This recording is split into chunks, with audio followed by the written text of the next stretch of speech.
রাধে রাধে বন্ধুরা, welcome to my new mini blog. আমরা চলে এসেছি মায়াপুরের স্কন মন্দিরে।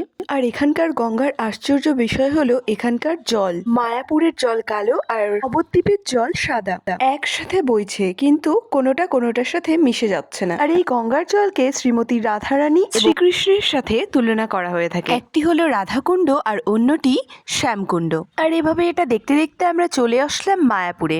এরপর আমরা চলে যাই টোটোতে করে মায়াপুরের স্কন মন্দিরে। আর এবার আমরা এসেছিলাম বিকেল টাইমে। আর এখানে রাধা গোবিন্দের লকেট বালা এই মালাগুলো ভীষণ ভালো লাগে, তাই এটা আমরা পরে নিই।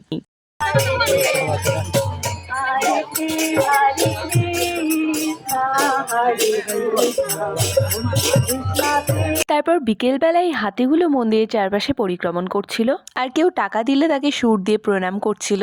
ভীষণই সুন্দর ছিল।